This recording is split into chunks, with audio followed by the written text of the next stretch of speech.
আন্তর্জাতিক অঙ্গনে আবারও বড় ধরনের উত্তেজনা সৃষ্টি হয়েছে ইসরায়েল ও ইরানকে ঘিরে। সাম্প্রতিক সময়ে ইসরায়েলে শক্তিশালী হামলার ঘটনা ঘটেছে বলে বিভিন্ন আন্তর্জাতিক গণমাধ্যমে খবর প্রকাশিত হয়েছে। এই হামলায় ব্যাপক ক্ষয়ক্ষতির আশঙ্কা করা হচ্ছে। হামলার পরপরই দেশটিতে জরুরি সতর্কতা জারি করা হয়েছে এবং নিরাপত্তা বাহিনীকে সর্বোচ্চ প্রস্তুত রাখা হয়েছে।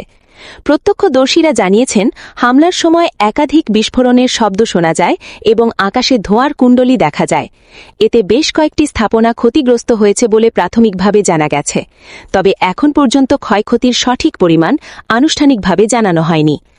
এদিকে এই ঘটনার পর মধ্যপ্রাচ্যের পরিস্থিতি আরও উত্তেজনাপূর্ণ হয়ে উঠেছে।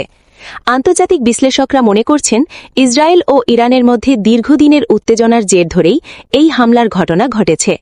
তবে পুরো বিষয়টি নিয়ে এখনও স্পষ্টভাবে কোনো পক্ষ আনুষ্ঠানিক ঘোষণা দেয়নি। বিশ্বের বিভিন্ন দেশ ইতোমধ্যে উদ্বেগ প্রকাশ করেছে এবং উভয় পক্ষকে সংযত থাকার আহ্বান জানিয়েছে, কারণ এই পরিস্থিতি যদি আরও খারাপের দিকে যায় তাহলে তা বড় ধরনের যুদ্ধে রূপ নিতে পারে, যা পুরো বিশ্বের জন্যই ভয়াবহ পরিণতি বয়ে আনতে পারে।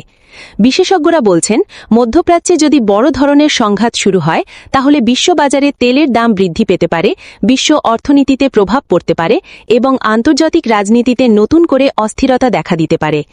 বর্তমানে পরিস্থিতি খুবই সংবেদনশীল, যে কোনো সময় নতুন আপডেট আসতে পারে।